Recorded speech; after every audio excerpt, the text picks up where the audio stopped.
नाज़रीन, आज MQM ने एक नया बयानिया पेश किया है कि जो बल्दिया टाउन में 200 लोगों को फूंक देने वाले कातिल थे वो बेगुनाह हैं, वो हमारे लोग हैं। वो इनकी उस वक्त की, उस दौर की वहशत से आज मैं पर्दा उठाऊंगा। नाज़रीन, आज बताऊंगा कि सिर्फ प्रेस कॉन्फ्रेंस कर देने से या अल्ताफ हुसैन से लाताल्लुकी कर देने से आपने जो वहशत का बाजार गर्म किया रखा था उससे आप बच नहीं सकते। आज मैं उससे पर्दा उठाऊंगा। नाज़रीन, तो आइए वीडियो का बाकायदा आगाज करते हैं। बताता हूं आपको कि बल्दिया टाउन में हुआ क्या था, बल्दिया टाउन फैक्ट्री के साथ हुआ क्या था। नाज़रीन, हुआ ये कि सिंध हाई कोर्ट ने सानह बल्दिया फैक्ट्री केस में मुल्जिमान अब्दुर्रहमान भोला और जुबैर चरिया की सजाए मौत के खिलाफ अपीलें मुस्तरद कर दी। सिंध हाई कोर्ट ने सानह बल्दिया फैक्ट्री के मुजरिमों को सजा देने के खिलाफ अपीलों पर एक महफूज फैसला सुनाया। अदालत ने अब्दुर्रहमान भोला और जुबैर चरिया की सजाए मौत के खिलाफ अपीलें मुस्तरद करते हुए मुल्जिमान की फांसी की सजा को बरकरार रखने का हुक्म दिया। अब नाज़रीन, ये सारा वाकया जो है, ये सारा सानहा जो है, इसके पीछे जो चक्कर है वो क्या था? इसके पीछे सारा चक्कर था नाज़रीन भत्थे का। जी हां, जिस जमाने में यह वाकया हुआ था यानी 11 सितंबर 2012 को MQM का कराची में उस वक्त जोर था, उरूज था, तूती बोलता था इनका। फैक्ट्री के मालिक हैं अरशद भायला। उसने केस में इंसदाद दहशतगर्दी की अदालत में जो बयान रिकॉर्ड कराया है वो मैं आपके सामने रख रहा हूं। उस बयान में उन्होंने ये दुबई में बेसिकली पाकिस्तानी सफारत खाने में बजरिया स्काइप इन्होंने रिकॉर्ड कराया था। फैक्ट्री के मालिक के मुताबिक नाज़रीन, मंसूर ने 2004 में फैक्ट्री ज्वाइन की और उसी साल MQM का भत्था भी शुरू हो गया था। MQM से मुलाकात मंसूर ने तय कराई थी और MQM को 15 से 25 लाख रुपए भत्ता जो है वो महाना जाता था। मंसूर ने कहा कि अगर कराची में काम करना है तो MQM से बनाकर रखनी होगी। फिर 2005 आया। 2005 में फैक्ट्री मुलाजिम जनरल मैनेजर मंसूर ने जुबैर उर्फ चुरिया को फैक्ट्री फेंसिंग डिपार्टमेंट में भर्ती किया। जुबैर चरिया बल्दिया सेक्टर इंचार्ज असगर बेग के छोटा भाई था और गहरा दोस्त था, छोटे भाई का गहरा दोस्त था। उन्होंने बताया कि जनरल मैनेजर मंसूर ने MQM को 15 लाख रुपए महाना देने पर रजामंद किया, जबकि आतिशजदगी के बाद MQM सेक्टर जो है सेक्टर इंचार्ज एजाज बेग को भत्ता दिया जाता था।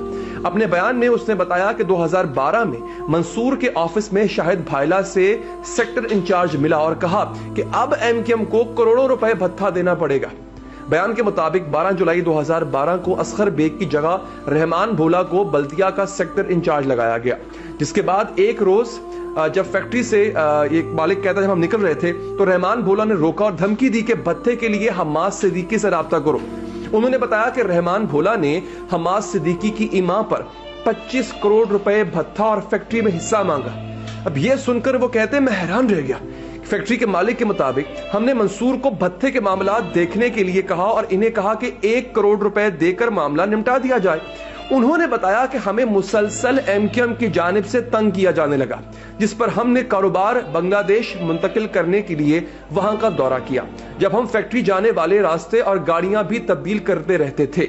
अदलिया में एक बयान देते हुए उन्होंने कहा कि 11 सितंबर 2012 को पहले गोदाम में आग लगाई गई।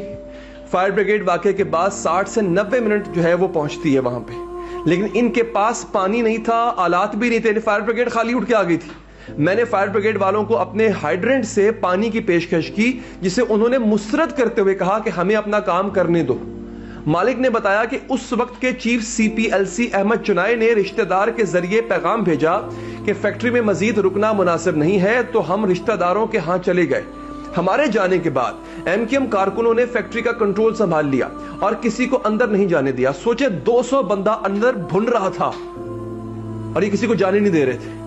बयान रिकॉर्ड कराते हुए उन्होंने कहा कि बाद में हमें मुलाजिम ने बताया कि जब आग लगी तो जुबैर चरिया 4 से 5 अजनबी अफराद के साथ कैंटीन में बैठकर चरस पी रहा था। ख्याल था कि जुबैर चरिया भी फैक्ट्री में आग लगने में मुलव्विस है। उन्होंने बताया कि 12 सितंबर को वाकये का मुकदमा MQM और रऊफ सिद्दीकी के दबाव पर हमारे खिलाफ दर्ज कर दिया गया, मालिकों के खिलाफ। 24 घंटों में हमारे नाम एग्जिट कंट्रोल लिस्ट यानी ECL में शामिल कर दिए गए। हमें विलन और असली मुल्जिम के तौर पर पेश किया गया। हमने लाड़काना से जमानत हासिल की और पुलिस की तफ्तीश में शामिल हुए।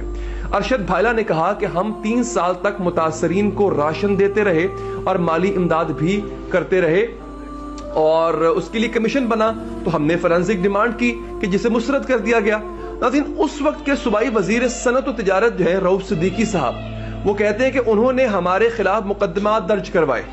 ہم اپنے کیس کے لیے نعمت اللہ رندھاوا ایڈوکیٹ کی خدمات حاصل کر رہے تھے جو چند تاریخوں پر پیش ہوئے, پھر انہیں بھی قتل کر دیا گیا. سوچیں ذرا کیا لیول تھا بدماشی کا. ارشد بھائلا نے بیان دیا کہ جون 2013 میں ہمارے انکل کو سائٹ ایریا سے اغوا کیا گیا. سی پی ایل سی کے سابق چیف احمد چنائے نے ہمیں اغوا کاروں سے معاملات طے کرنے کا کہا. ہمارے انکل کو بھاری تاوان وصول کرنے کے بعد رہا کیا گیا. ارشد بھائلا نے کہا کہ 13 ستمبر کو گورنر سندھ عشرت العباد نے احمد چنائے کے ذریعے پیغام بھجوایا کہ ہم گورنر ہاؤس میں خود کو پولیس کے حوالے کر دیں گے. گورنر نے کہا کہ اگر ہم ایم کیو ایم کے پلیٹ فارم سے متاثرین کو معاوضہ دیں تو تمام چیزیں ٹھیک ہو جائیں گی. یعنی ایم کیو ایم کی بلے بلے ہونی چاہیے. آپ یہاں سے اندازہ کریں ان کا. وہ کہتے ہیں معاملہ ٹھنڈا کرنا ہے تو ہر مرنے والے کے اہل خانہ کے لیے 4 لاکھ روپے ایم کیو ایم کے platform M Q M نے دیے ہیں, آپ نے نہیں ایم کیو ایم نے دیے ہیں, جمع کرائیں. ارشد بھائلا نے مزید بتایا کہ سابق ایم این اے سلمان مجاہد بلوچ نے جیل میں ملاقات کی اور کہا کہ مجھے وکیل کر لیں, میں معاملہ ٹھنڈا کرا دوں گا. ہم جب ضمانت پر رہا ہوئے تو ایم کیو ایم کی جانب سے ہم پر سخت دباؤ ڈالا گیا. ہم نے ایم کیو ایم کے ذریعے معاملات طے کرنے کا فیصلہ کیا اور ملزم علی قادری کے اکاؤنٹ میں 5 کروڑ 98 لاکھ روپے جو ہیں وہ جمع کرائے. بلدیہ کی فیکٹری میں ستمبر 2012 میں آتش زدگی کا جو واقعہ پیش آیا تھا ناظرین, اس میں 250 سے زائد افراد جاں بحق ہوئے تھے. 250.